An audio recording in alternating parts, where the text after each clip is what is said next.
Welcome to the Daily Business and Finance Show.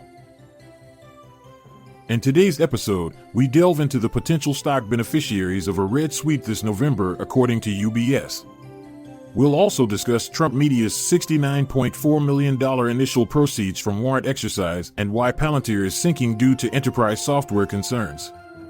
We'll highlight the top 10 S&P 500 stocks with at least a 4% dividend yield and celebrate Altria's FDA approval for marketing for e-cigarette products. In addition, we'll examine why gold is plunging as U.S. services PMI hits its best level in over 2 years and explore Bitcoin's slump to a 5-week low as whales cash in their profits.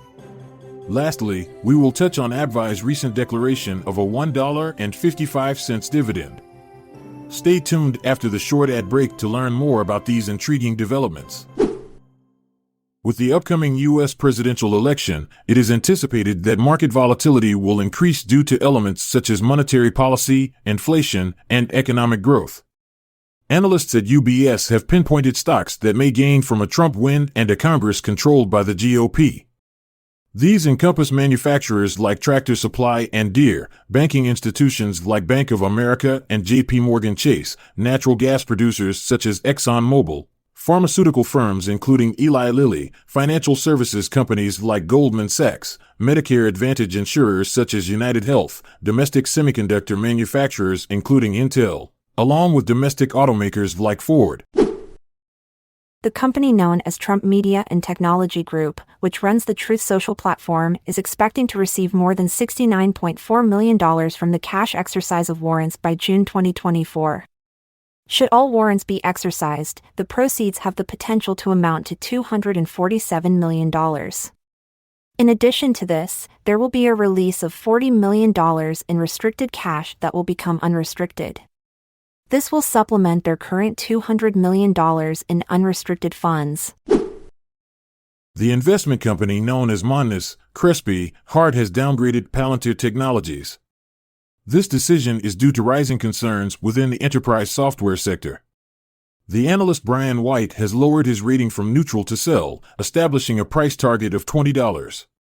Given that leading firms such as Salesforce and Workday have issued disappointing forecasts, the anticipated benefits of artificial intelligence for enterprise software seem to be elusive this year. Both Wall Street analysts and authors from Seeking Alpha rate Palantir as a hold. With Wall Street operating close to record highs, the focus of investors is shifting towards dividend stocks for security and income. The top 10 S&P 500 stocks that offer a minimum of 4% dividend yield, as per Seeking Alpha, include names like Diamondback Energy, Williams-Koss, and Hasbro, among others. For those looking at a more diversified strategy, it might be worth considering the 6 largest dividend-focused exchange-traded funds such as Vanguard Dividend Appreciation ETF or iShares Core Dividend Growth ETF. The Food and Drug Administration has given the green light for Altria to market 4 menthol-flavored e-cigarette products. This is a landmark decision for non-tobacco-flavored vapor products. The approval was based on evidence suggesting these products are beneficial for adult smokers who wish to transition away from tobacco. Following this announcement, there was a slight increase in Altria's stock value, with an expansion plan aiming to reach 100,000 stores by the end of the year. On Friday, a decline was observed in gold prices. This was attributed to an upswing in U.S. business activity that bolstered both the dollar and bond yields. Consequently, the gains gold had made earlier in the week were wiped out. However, market experts are forecasting an increase in volatility within the gold market over the summer season. The reasons for this prediction include lower liquidity and ambiguity surrounding what steps the Federal Reserve will take next. Bitcoin's value has plummeted to a 5-week low, standing at $64,200. This decline is attributed to its largest owners, commonly referred to as whales, initiating a sell-off. In recent weeks, over $1 billion worth of the cryptocurrency has been sold. This development coincides with the 4th consecutive week of negative sentiment towards Bitcoin and declining prices for stocks and funds traded on exchanges that are related to cryptocurrency. Analysts caution that if these trends persist, other investors might also start selling their holdings.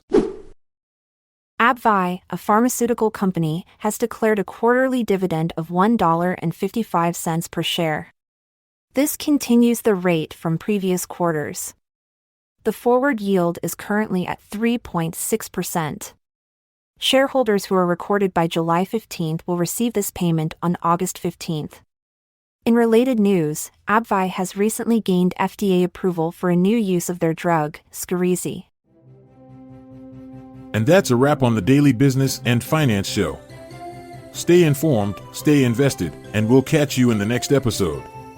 Until then, goodbye. I'm Montgomery Jones. And I'm Amalia Dupre. It's been a pleasure, until we meet again tomorrow. This content is sourced from the Seeking Alpha website, so support our podcast by becoming a Seeking Alpha Premium subscriber. See the show notes page for links to sign up. This episode is produced by Classic Studios. This podcast provides information only and should not be construed as financial or business advice.